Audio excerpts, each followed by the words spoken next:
కొడుకులు లేని తల్లులు ఏమనుకుంటారంటే, బిడ్డ పిల్లల మీద ఎంత ప్రేమ పెంచుకున్నా, ఎంత ప్రేమతోని అన్ని పనులు సమకూర్చినా గూడా, అరే కొన్ని రోజులొచ్చినప్పుడే మన దగ్గర ఉంటారు పిల్లలు గానీ, ఎల్లకాలం మనతోని ఉండరు గదా!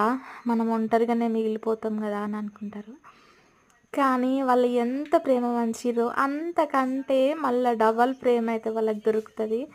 మా పాప చూడండి పెద్ద మనిషిలాగా అర్ధగంట, ముప్పావు గంట నుండి చూస్తున్నా. మా అమ్మతోని వీడియో కాల్ మాట్లాడుకుంటా నాన్ స్టాప్‌గా ఒకటే ముద్దులు పెడుతుంది. స్క్రీన్ పైన చూస్తుంది.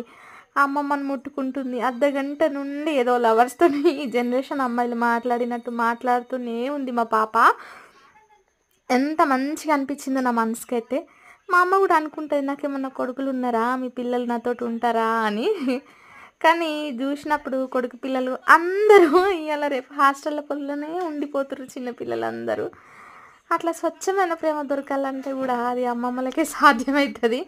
ఎందుకంటే చిన్నప్పటి నుండి వాళ్ళే జూసుకుంటారు గాబట్టి, అట్లాంటి స్వచ్ఛమైన ప్రేమ ఫస్ట్ వాళ్ళకే దొరుకుతదన్నమాట.